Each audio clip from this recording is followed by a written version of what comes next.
Hola, mi nombre es Sergio Hernando Castillo Galvis, presidente ejecutivo de la Cámara de Comercio de Cúcuta, y les damos la bienvenida a este tercer programa o capítulo de Conexión Empresarial, el podcast de la Cámara de Comercio de Cúcuta, en donde a través de las voces de nuestros empresarios, emprendedores, profesionales, asesores, permiten ustedes conocer su historia y sobre todo quiénes están detrás de esa marca, de esa empresa y demás. Bienvenidos, y la recomendación del día de hoy, como es costumbre, es este libro de Bruno Patiño que se llama La civilización de la memoria de pez y que básicamente nos sugiere dos elementos. Lo primero es lo atados que estamos nosotros en este momento a la tecnología y a la información, y sobre todo esto, cómo se convierte en nuestro infierno cotidiano que somos nosotros mismos, sin posibilidad de descansar, atiborrados de dopamina, que no relajamos nunca la vigilancia, la alerta permanente, la explotación de nuestra pasividad, el halago de nuestro narcisismo y el anuncio inmediato de lo que vendrá son el ritmo que acompasa nuestra existencia digital. Bienvenidos a este tercer capítulo.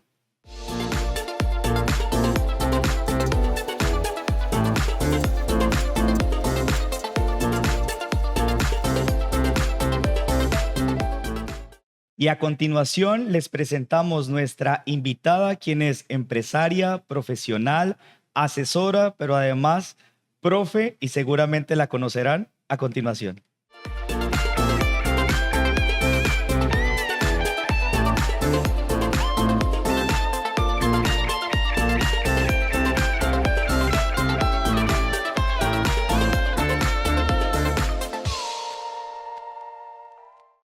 Bueno, y mientras me tomo una taza de café de producto nuestro norte santanderiano, este toledano, en donde en realidad recordemos que los primeros cultivos de la historia del café están en el norte de Santander, desde Salazar de las Palmas, pues es muy rico, y por eso quiero darle la bienvenida a la profe Lucía, a Lucía, que en este momento pues nos sentimos muy a gusto de recibirte nuevamente en casa en la Cámara de Comercio de Cúcuta. Bueno, muchísimas gracias a la Cámara de Comercio por la invitación. Me siento de verdad muy emocionada de poder participar en este tipo de eventos que se realizan. Bueno, profe Lucía, ¿quién es? Que es la primera gran consulta o seguramente interés de nuestros seguidores, empresarios, emprendedores, incluso muchos de ellos asesorados por ti. ¿Quién es Lucía? Distinto a la profe, a la contadora, a la asesora. ¿Quién es?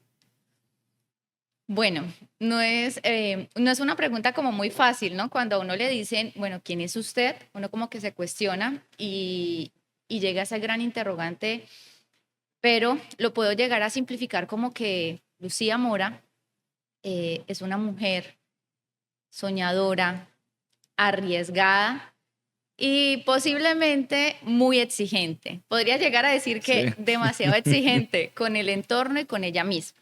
Esas como las principales características o cualidades que la identifican. Y pues detrás de estas características están como su ámbito profesional, ¿no? En cuanto a sus estudios académicos y demás, contador público de profesión, especialista en tributaria, magíster en gerencia de empresas. Tengo actualmente una firma de consultoría con un equipo de trabajo y amante ahorita en el tema de las redes sociales y de enseñar. Puedo decir que me encanta servir a través de la profesión. Ahí es donde encontré el gusto y eso es lo que me ha llevado a implementar todo el tema de las redes sociales y de enseñar por ahí de manera muy práctica y muy fácil el tema de la contabilidad. Y eso doy fe. Pero además quisiera preguntarte es, incluso si por un momento yo pudiese preguntarle a Lucía Mora, niña o joven, ¿cómo termina decidiéndose por contaduría pública? Bueno, la verdad, contaduría no estaba entre mis opciones. Quería ser cuando niña, bueno, siempre cuando niña hablaba sobre el tema de los bancos, ¿no? Jugaba mucho con mis primos con las hojitas de los árboles a contar, a billetes. En mi casa siempre, en mi hogar, con mis padres y mis hermanos, siempre me caracterizaba por el tema de organización y la parte financiera me la dejaban a mí. Sin embargo, durante el desarrollo me enfoqué en el tema de la química. Cuando me gradué del colegio, mi fuerte era la química y quería estudiar ingeniería química. En su momento no se podía somos 5 hermanos, Las una condiciones familia. económicas no daban. Sí, y en Cúcuta tampoco No había la había. esa carrera. Lo más cercano sería que Bucaramanga. Bucaramanga en la UIS. En ese momento se encontraban 3 de mis hermanos estudiando en la universidad y pues había que buscar otra opción. Los héroes no daban, No papás no daban, daban. no daban. Hasta ya no podía llegar la parte económica. Sin embargo, la parte contable ha estado dentro de todo mi desarrollo académico porque vengo de un colegio comercial, de la Nacional de Comercio. Entonces, desde muy pequeña la contabilidad ha estado ahí como por encima. Pero además mi familia es una familia de docente. Mi padre es docente, mis hermanos son docentes Ok. y demás. Entonces ahí viene como la combinación. Cuando me gradué y no pude estudiar ingeniería química, dije, no, pues será contabilidad. ¿Por qué contabilidad? Porque ya lo sé en el colegio. Claro, Dije, es fácil. claro. Dije, Ya no, lo ya vengo con mis manejabas. bases, de una me voy por contaduría. Y así fue como empecé a estudiar contaduría pública y hoy en día digo, amo mi profesión y pues no sé qué sería de mí si fuera sido ingeniera química, ¿no? Eso, ¿Dónde eso, eso sería estaría? una gran pregunta, ¿no? ¿Dónde estaría? ¿Qué estaría haciendo? ¿Estaría manejando redes sociales hablando de química? ¿O qué? De pronto.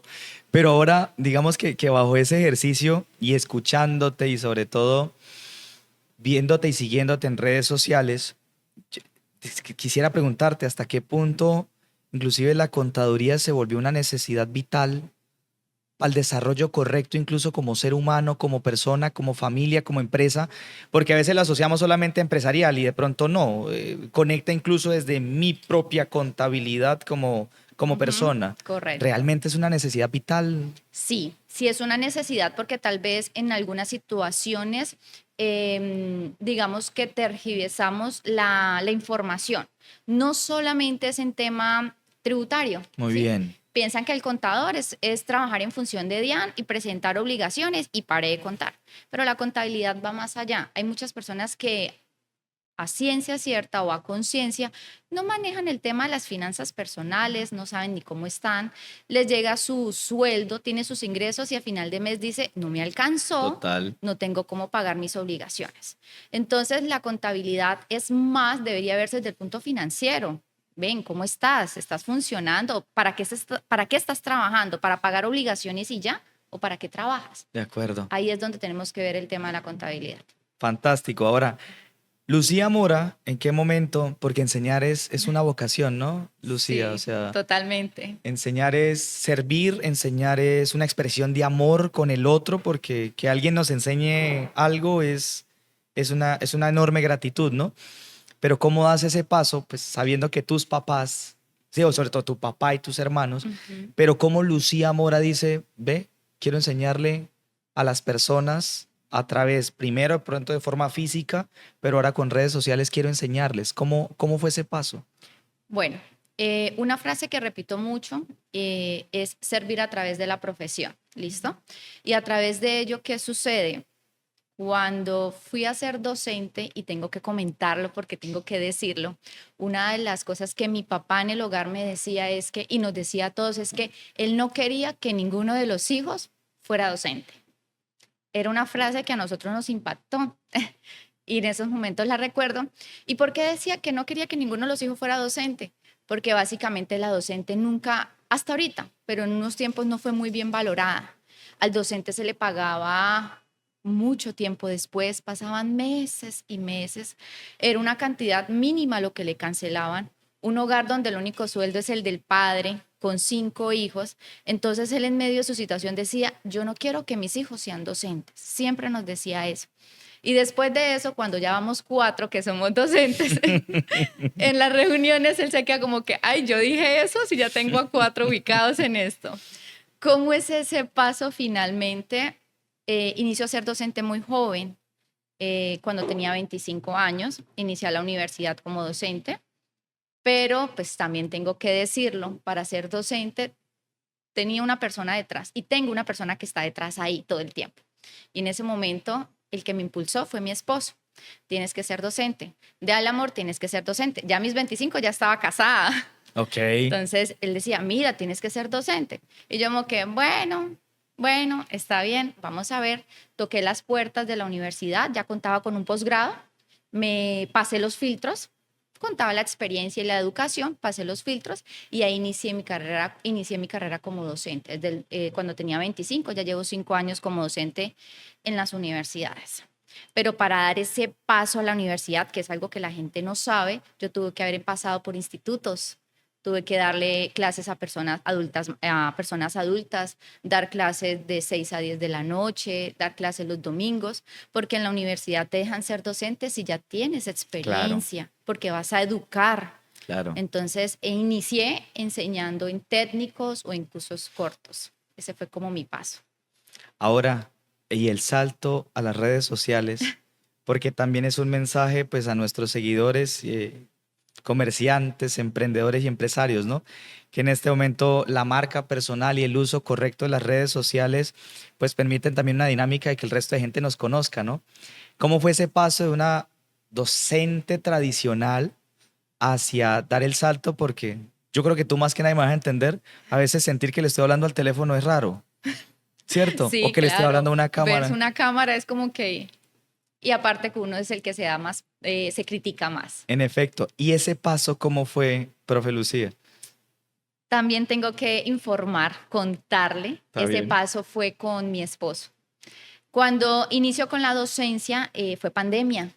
Yo inicié docencia en enero, pandemia fue en marzo, en el Así fue, 2020. así O fue. sea, llevaba dando clases 2, 3 meses y nos sueltan a pandemia.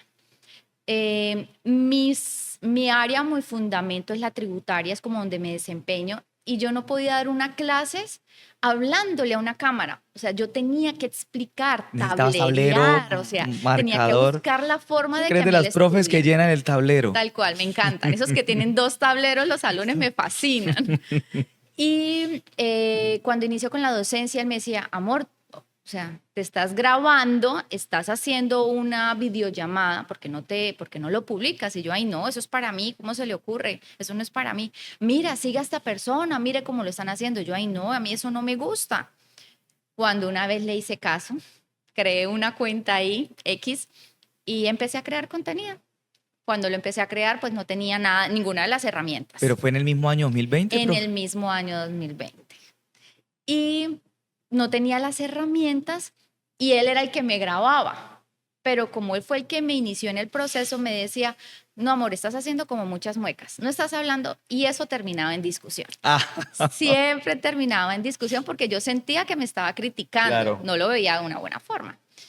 Y de ahí le dije que no me volviera a grabar y miraba cómo colocaba el celular de tal forma que yo me grabara solita. claro. Ese fue el salto. Me empujaron y me dijeron, oye, ¿te estás grabando para clases? Hágalo para redes sociales. Y le agarré el gustico. Bueno, no, fantástico. ¿Y qué ha significado combinar, enseñar contaduría a través de redes sociales? El todo. Significa, es lo mejor que me pudo haber pasado. De pronto en su momento no lo valoraba o no lo valoré. Hoy en día digo que es el todo. Puede sonar una frase cliché que dicen que el que ya no está en redes sociales no es nadie, porque ya las redes son para todo. Pero cuando empecé con el tema de las redes, quería llegar a la comunidad de un lenguaje muy práctico y muy sencillo. ¿Por qué? Porque era joven, porque siempre tuve problemas en cuanto a credibilidad, porque como era tan joven me decían, usted sí sabe, Sí. usted no sé qué, usted ya estudió. Entonces decía, no, tengo que llegarle a la persona de que me comprenda, pero que se vea que el conocimiento que yo tengo. Claro. Inicialmente estaba dirigido solo a comunidad estudiantil, en donde quería tocar ciertos temas académicos y ya, pero luego empecé a ver que los clientes que me asesoraban eran unos duros en redes sociales y me recomendaban. Entonces, cuando me recomendaban, yo decía, no, no, no, no, espere porque ya ahora el emprendedor quiere también tener este tipo de contenido.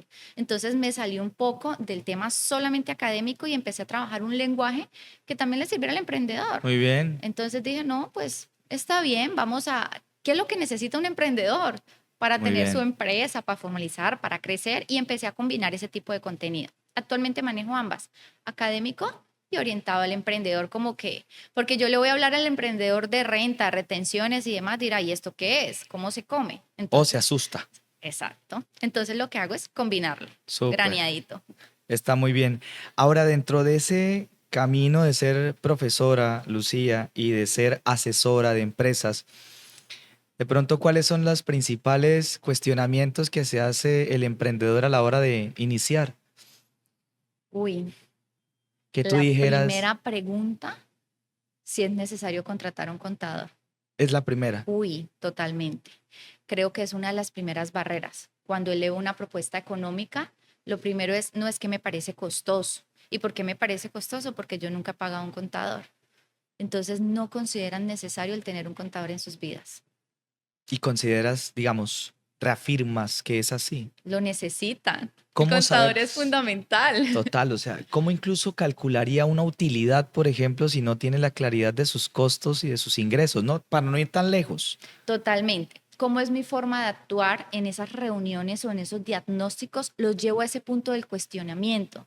Como me dicen, no, es que de pronto no tengo para pagarle, le indico, bueno, ¿y por qué no tienes? ¿Cómo estás Ok, vendiendo? Entonces, cuando me les voy por ahí, ya dice, uy, no, tal vez no le estoy ganando lo que le debería ganar a mi prácticamente les producto. haces un diagnóstico. Sí, ahí, o sea, les llevo una terapia de choque.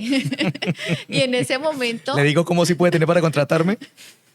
tal cual. Tal Si no cual, me contratas, te puedes quebrar. tal cual, tal cual. Entonces, llegamos a esa reunión o a esa asesoría y le digo, ¿cuánto estás gastando? No, Lucía, es que de mi cuenta saco para mis gastos personales, pero ¿por qué lo estás haciendo así? Lucía, y luego de la asesoría, cuando ya ha pasado varios meses y te manifiestan gratitud, Ay, es lo más lindo. ¿qué te dicen? Bueno, a mí me encanta, me fascinan esos mensajes. Precisamente recordé uno hace poco donde me decía, cuando llegué a sus manos, antes de llegar a sus manos, oraba mucho a Dios que me pusiera una persona profesional en el camino. Y la encontré. Yo como que, o sea, eso a mí me impacta. Claro, eso llena. Me emociona muchísimo esas cosas y digo, estoy sirviendo. Eso Para es. esto es mi profesión, porque los estoy ayudando. A mí de qué me sirve que me paguen unos honorarios mensuales si la persona no está contenta De acuerdo. o no está agradecida de lo que he podido lograr con su empresa.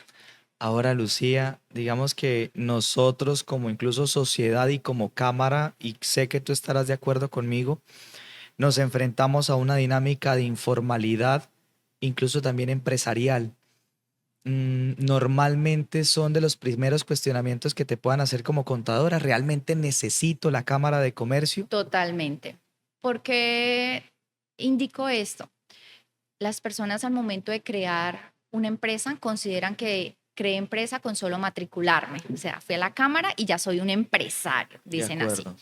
Pero cuando dicen voy a la cámara, no se dan cuenta ni cómo la están creando ni qué están haciendo con esa creación.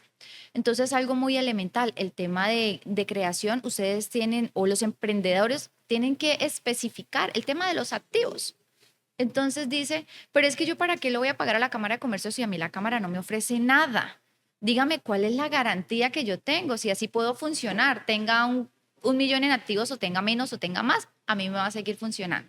Entonces, eso es un choque muy fuerte con ellos o es un cambio muy brusco, pero también, Nos podrías enseñar cómo romper ese paradigma de dar el sí, valor correcto a tu empresa? sí, ¿Qué significa en un mercado como el de hoy, en donde un teléfono celular no se baja de 4 o 5 millones o de 3 millones para que de pronto alguien en sus activos me diga que tiene 400.000? ¿Cómo romper ese paradigma de que yo soy el primero como empresario que debo creer en mi negocio? primero les hago la siguiente pregunta, ¿qué tienes en tu empresa? Entonces me dicen, no, y se emocionan. Claro, Tengo un establecimiento, tengo estas mesas, tengo estos computadores. ¿Cuánto vale eso? No, Lucía, eso a mí me costó tanto. Ah, ¿y cuánto tienes en cámara? Y de una vez se frenan. No, pues 400. Entonces, ¿por qué estás diciendo mentiras? muy bien. Es el primero. Segundo, les pregunta directa, ¿a dónde le ¿A dónde quieres apuestas? llegar? Claro, Exacto. Entonces me dice, Lucía, quiero crecer. Yo le decía, sí, pero con 400 no podrás crecer. Ese es el segundo. Si quieres buenísimo. crear, quedarte así como estás, déjalo, pero luego no me vayas a exigir un crecimiento. Esas son como las dos preguntas puntuales. Podría llegar a ser una tercera es, ¿tienes capital de trabajo? No. ¿Necesitas plata del banco? ¿Apalancamiento Excelente. financiero? Me dice, sí, yo quisiera que el banco me preste. Ah, bueno, con 400.000 no te van a prestar. Entonces, con esas 3 preguntas los desarmo y lo llevo al punto es, el crecimiento está acompañado de muchas cosas, no solamente el tener un establecimiento y ya. Claro. Con solamente eso no vas a crecer, necesitas otras cosas. Ahora, Lucía, quienes están, pues como nosotros, innovando y llegando a las redes sociales y demás, pero que dicen, no, mire, mi negocio es netamente virtual, ¿yo por qué tengo que registrarme? Porque es que están ejerciendo una actividad mercantil. Independientemente que sea a través de las redes No, sociales. sigue siendo un comerciante. Y si estás ejerciendo una actividad mercantil, debes matricularte en Cámara de Comercio. No matriculas establecimiento, pero matriculas la persona. Pero eso Tienes es que registrar. voluntario o puede ser obligatorio, o sea, No, es que eso ya está establecido. No es que quiera o no quiera, es que le toca, le toca. Entonces, hay muchas personas que venden virtual y les Ajá. va súper bien. Yo quedo asombrada de personas que venden virtual y tienen unas ventas espectaculares. Total. Pero cuando van y miran en otros aspectos, el banco luego les termina bloqueando la cuenta. ¿Y por qué se las bloquea? Ah, porque es que no estás legalmente constituido. Claro, ¿Cuál es el origen de los claro, recursos? claro. ¿Cuál es ¿Cómo el justificas en respaldo que realidad? Claro. tienes? Entonces, como no tienes respaldo, bloquean cuentas y ahí es donde si llegan preocupados, ayúdeme, pero ya el proceso está muy avanzado. Claro. Entonces, establecimientos de negocios virtuales a matricularse. Cualquier cosa, desde Cámara de Comercio de Cúcuta estamos listos para acompañarlos e igualmente, pues Lucía, a efectos de cerrar, primero reiterarte mi más sincera gratitud por acompañarnos en este espacio y lo segundo, ¿qué le recomendarías al emprendedor, al empresario, al comerciante o incluso al ciudadano respecto de sus propias cuentas? ¿Qué le dirías en este momento a quienes nos ven a través del podcast de la Cámara de Comercio de Cúcuta? Primero que se cuestione, que haga un par en su camino, en su empresa y diga a dónde quiere llegar y qué le quiere apuntar. Eso es importante. Segundo, que controle, no vaya por la vida ahí vendiendo, En modo gastando, automático. no, como va por la vida, sino que controle todo porque eso es lo que le va a permitir un crecimiento. Tercero, que busquen un contador. Indiscutiblemente que busquen un contador y que estén legalmente constituidos y realicen las cosas de manera correcta. Y cuarto, ¿cómo te consiguen en redes sociales? En redes sociales estoy como Lucía, tu asesor tributario. Bueno, a Lucía, muchas gracias por aceptar la invitación de la Cámara de Comercio de Cúcuta en este tercer episodio de Conexión Empresarial, el podcast de la Cámara de Comercio de Cúcuta. Y recuerden que estamos completamente dispuestos para servirles y acompañarles en todo su proceso de formalización, de renovación, de matrícula y sobre todo de creer en su negocio para que lo lleven al siguiente nivel. Muchas gracias.